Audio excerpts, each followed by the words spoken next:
I never thought I'd be the kind of woman who got thrown out of her parents' house on Thanksgiving. But there I was, sitting at the dinner table, fork still in hand, when my father looked me dead in the eye and said, "Get out, paying the mortgage doesn't make you family." And my mother? She didn't even flinch. She just muttered, "You've always been jealous of your brother." That's when I knew I wasn't their daughter anymore. I was a wallet. I stood up, pushed my chair back slowly, and said the words that would change everything. "Fine. Let Ryan cover the 8,500 this time." Then I walked out. No plate, no coat, no guilt. They thought they were cutting me off that night. But really? That was the moment I finally cut them off. And what came next?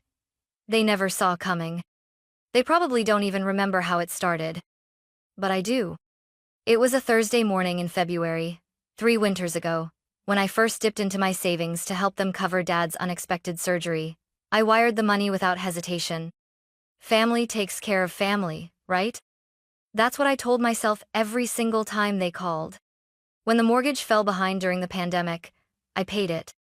When the roof leaked. When the car broke down. When Ryan's big idea needed seed funding. 1, 0 here. 2, 500 there. Then, 10, 0. I was working 70-hour weeks in tech, barely living between paychecks, but every time they needed something, I stepped in, quietly. No one thanked me. No one even acknowledged it. Meanwhile, Ryan showed up to every family event in a new blazer, talking about investors, Series A, and expansion. I once overheard Mom tell a friend, "Ryan's really going places. He's building something big." She said it like I wasn't even in the room. They didn't see the sacrifices behind my silence. They didn't see me skipping vacations, driving a 10-year-old sedan, eating microwave dinners while my peers traveled the world. They just saw someone lucky enough to help. That's exactly what Mom said to me a few months ago right after I'd paid the back taxes on their house. "You're lucky, Rowan. Not everyone has that kind of money to give." I wasn't lucky. I was exhausted. But I kept going, kept giving, kept swallowing every tiny slight. Because I thought if I gave enough, maybe one day they'd finally see Minot, just as the unmarried daughter with no kids, but as someone who mattered. But that night at the Thanksgiving table, when my father dismissed me like a tenant late on rent, I realized something brutal. I had never really been part of that family. Not in the way Ryan was. Not in the way that earned pride or warmth or defense. I was just the one who cleaned up their messes. The one who paid so they could pretend everything was fine. The ghost with a checkbook. And for the first time, I didn't feel ashamed. I felt awake. I didn't sleep that night. Not because I was heartbroken. That part had passed years ago. I didn't sleep because something in me had finally broken. Quietly, but completely. Like the snapping of a rotten beam beneath a floorboard you've been standing on too long. The next morning, I opened my laptop and canceled every automated payment I'd ever set up for them: utilities, internet, credit card minimums. One by one, I deleted 157 receipts from my records. It felt like erasing proof of my own erasure. They didn't know yet, but they would soon. The first call came from my mother around 9 a.m. "Sweetheart, the electricity bill says failed transaction. Can you check?" I didn't answer. By noon, I had 7 missed calls. By 4 p.m., I got the first message from Ryan. "Hey, bit of a weird charge hit my Amex. Can you spot me just this once? I'll Venmo you back." I stared at it for a full minute. That wasn't even a lie anymore. That was a script. "Just this once," was what he said before I covered his rent. "Just this once," was how I ended up paying for his business trip to Denver. "Just this once" had become code for, "I know you'll cave." But this time, I didn't. They started calling in waves. Dad left a voicemail that sounded more like a threat than a plea. "Don't let one dinner ruin everything. Be mature about this." Mature? After what he said at the table? Mom sent a long, emotional text. "We were all upset. You know how your father gets. Don't hold a grudge, Rowan." And then Ryan again. "Come on, Ro. You're blowing this way out of proportion. You know we love you. Love. What an interesting word to toss around, when they'd just thrown me out like I was the waitress who forgot their order. For the first time, I didn't feel flattered by their need. I felt used. And the more they reached for me, the more I saw it. They didn't want me back, they wanted the version of me that paid quietly and asked nothing in return. But that Rowan was gone. She'd walked out on Thanksgiving night and left no forwarding address. I turned off my phone and sat in the dark. No music, no emails, no distractions. Just me, my breath, and the quiet pulse of something new rising in my chest. Resolve. I wasn't sure what came next, but I knew this much. Whatever it was, it would be on my terms. 2 days after Thanksgiving, I logged into my bank account to check a transaction and froze. There it was. A brand new credit card I hadn't opened. Balance. 11,742. Merchant names I didn't recognize. Luxury hotels in Seattle. Electronics. Upscale dining. A watch that cost more than my rent. I clicked into the account details. They'd used my name, my social security number, my mailing address, but not my email. That belonged to someone else. No. Not someone else. Ryan. I knew it the way you know a storm is coming gut level. The pieces clicked into place faster than I could breathe. I sat back in my chair, hands trembling not from fear, but from fury. After everything I'd already done, after being cast out, still found a way to take more. He didn't just want my money. He wanted access. I didn't cry. I didn't even scream. I opened a new browser tab and typed, "How to report identity theft." That night, I didn't sleep. Instead, I pulled documents, sold receipts, screenshots of text messages, copies of transfers marked urgent or family emergency. I printed every one. Then I emailed my lawyer. By sunrise, I'd filed a fraud report with the credit bureau, frozen all my accounts, and scheduled a meeting with Detective Ramirez at the Portland Police Department. I walked into that precinct, not as a victim but as a woman on the edge of war. The detective was calm, sharp, and surprisingly kind. I handed him the manila folder I'd prepared. "This is a family matter," I said. He flipped through the papers. "Not anymore," he replied. "This is felony-level bank fraud and identity theft." He asked me if I wanted to press charges. I looked him straight in the eye and said, "I want to do more than that. I want it on record. I want it to stop happening. To me and to anyone else." Because deep down, I didn't believe I was the only one. That afternoon, as if sensing the storm I'd just unleashed, the messages began pouring in again. "Ryan first. Ro, call me. It's not what it looks like." Then my mother. "Don't make impulsive decisions. Your brother made a mistake." And finally my father. "You're exaggerating. This can be handled in the family." I laughed out loud. Handled. They'd handled me for years. But not this time. This time, I was the one drawing the line. And when I said no, I didn't mean try harder. I meant never again. 3 days later, they showed up. No text, no warning, just fists pounding on my apartment door like they were trying to break it down. "Rowan, open up!" My father's voice thundered through the hallway. My mother cried behind him, her sobs loud enough for neighbors to peek through their blinds. Even Ryan was there pacing, pale, sweating like someone already halfway to jail. I didn't open the door right away. I let them wait. Let them feel that silence that had always belonged to me. Then, slowly, I turned the lock and opened the door, just enough to meet their eyes. "I'll give you 10 minutes, I said. "That's all." They barged in like a tidal wave of perfume, desperation, and denial. My mother was already crying. My father tried to look calm, but his clenched jaw gave him away. Ryan. Ryan looked like a boy pretending to be a man. "Listen," he began, voice shaking. "There's been a misunderstanding." "A misunderstanding?" I laughed. "You stole my identity and racked up almost $30,000 in charges. That's not confusion, Ryan.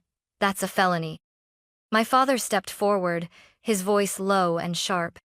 We're family. You don't call the police on family. I turned to him.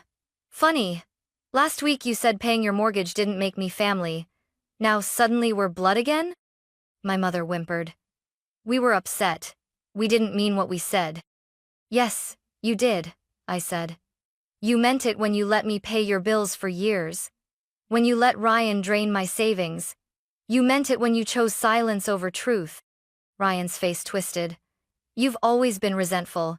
Just admit it, you can't stand that I've been more successful than you. That did it. I stood up, hands clenched at my sides.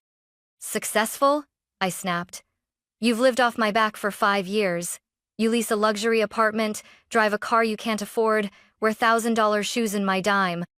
I gave up vacations, drove a 10-year-old Corolla, and worked double shifts while you played entrepreneur. You're not successful, Ryan. You're a fraud. He lunged toward me, but my father caught him by the shoulder. Enough, my father barked. You're destroying this family.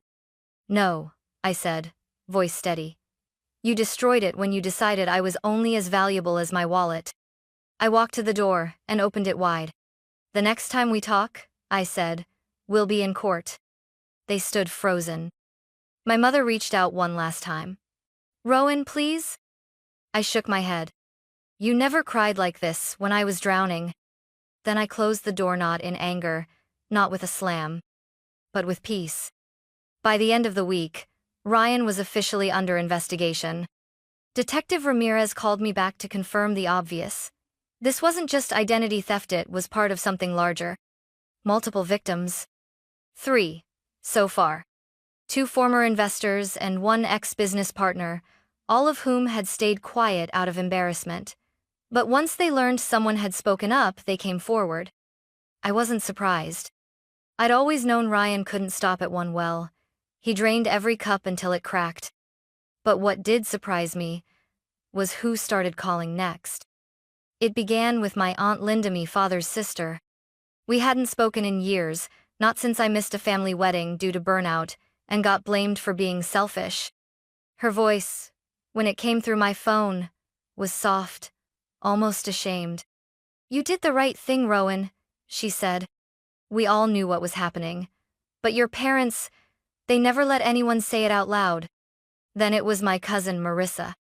Then my mother's brother, Uncle Tim.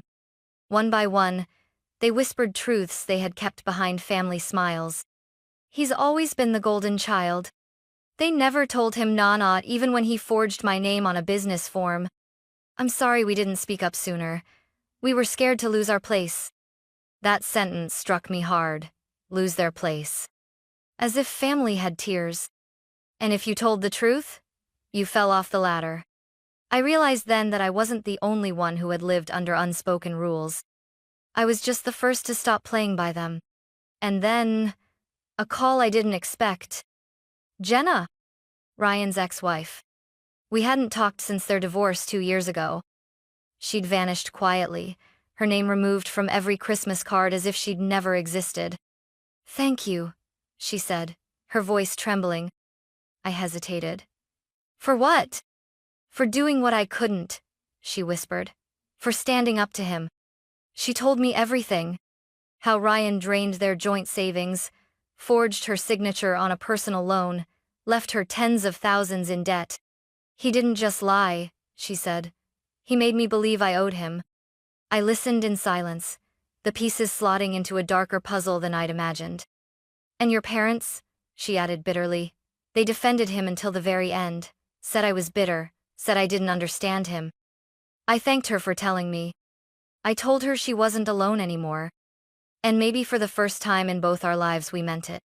That night, I sat on my couch in the quiet, letting it all settle. The truth was out. The cracks were widening. And the people who had always stood behind Ryan were finally starting to scatter. Not because I asked them to.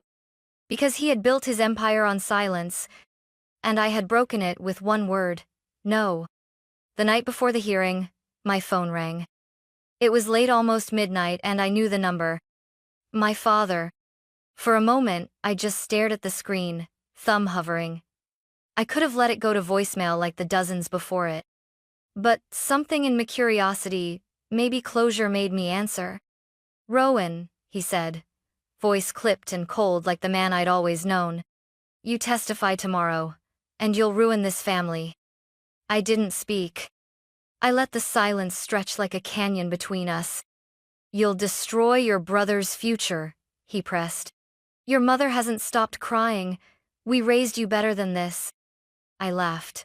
Quiet, bitter. You didn't raise me, Dad. You groomed Meadowgive. To absorb, to disappear. That's not true, he snapped. You've always been the envious one. Always tried to compete with Ryan. There it was. That same line, polished with decades of denial. And for the first time in my life it didn't sting. I smiled. And you've always been blind, I said. Even now. I ended the call. The next morning, I sat in the courthouse hallway, my folder resting in my lap, heart steady. Detective Ramirez gave me a small nod. Ryan walked in a few minutes later, flanked by his attorney. He looked thinner, hollow, but not sorry. When his eyes met mine, there wasn't even a flicker of guilt, only fury. Like I had betrayed him, not the other way around. I took the stand. I told the court what happened. How I found the credit card. How the charges stacked up. How I traced it all back to him. I provided documents, emails, screenshots 7, a message that read, "Just cover it for now. I'll fix it later. You know I always do." The prosecutor didn't need to stretch anything. The facts spoke for themselves. When the judge read the sentence, 7 years in federal prison, restitution required, I didn't cheer. I didn't cry. I felt free. But not the kind of freedom that comes with celebration. The kind that comes with release. Like unclenching a fist you didn't realize had been tight for years. My parents sat stiffly behind Ryan. My mother looked like she was attending a funeral. My father didn't move once. They didn't look at me. But they didn't look at him either. I walked out of the courtroom alone. Back to my small apartment, my chipped coffee table, my silence. But this time, it was a different kind of silence. Not lonely, liberated. That night, I poured a glass of wine and looked around the room. There was no begging, no invoices, no guilt hovering in the air like steam. Only space. Only breath. It wasn't justice in the grand, cinematic sense. But it was mine. And after all those years, that was enough. 2 weeks after the trial, there was a knock at my door. I wasn't expecting anyone. I opened it cautiously and froze. Standing there, nervously wringing her hands, was Aunt Terasami, grandmother, Margaret's oldest daughter, my mother's sister. We hadn't spoken in years. She looked smaller than I remembered, not fragilely, just unsure. "I hope I'm not interrupting," she said gently. I stepped aside. "Come in." We sat in the living room, awkwardly quiet at first. She kept glancing around, her eyes pausing on the framed photo of me and Grandma from a birthday years ago. We'd both had cake on our cheeks. "I wanted to tell you in person," Teresa began. "Mom passed away last week." My heart didn't break. It folded, quietly, like a flag.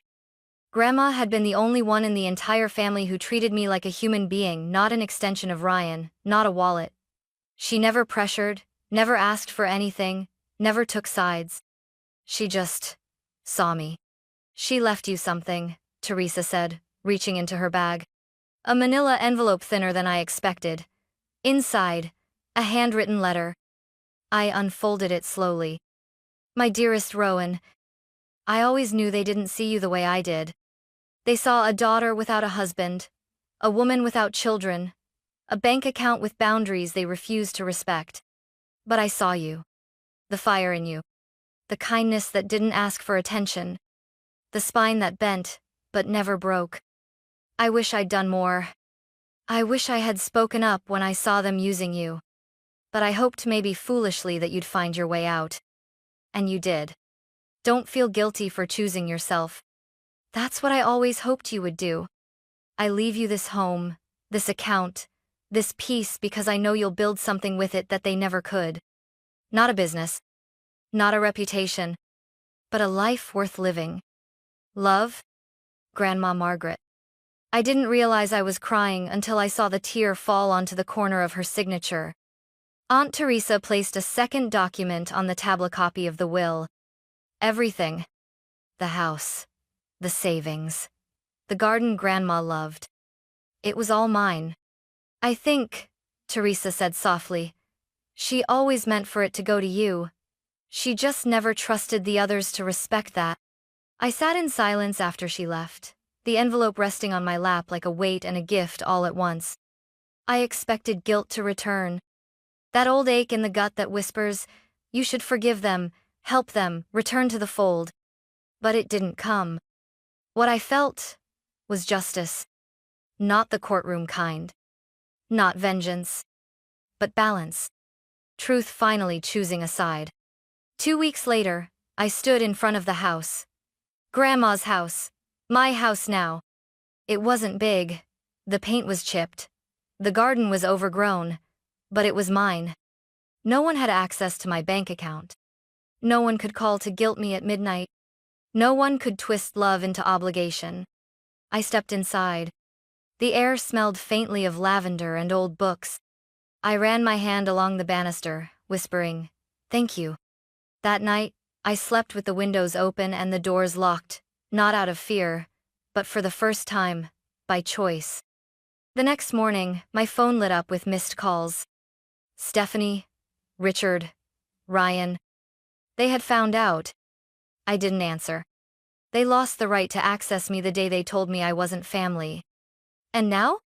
I finally believed them. I didn't answer any of their calls. Not when Stephanie left voicemails filled with choking sobs. Not when Richard texted, "You're acting like a stranger to your own blood." Not even when Ryan's, even no-mailed, "Congrats on the inheritance. Grandma always did favor the quiet ones."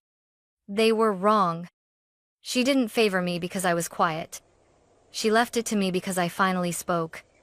I didn't reply to any of them. Instead, I got to work.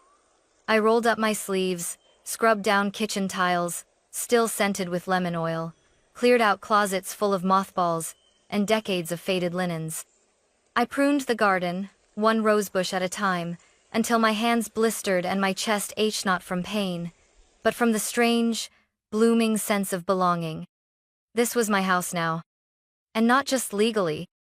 Emotionally, spiritually, truthfully. No one had ever called it mine before.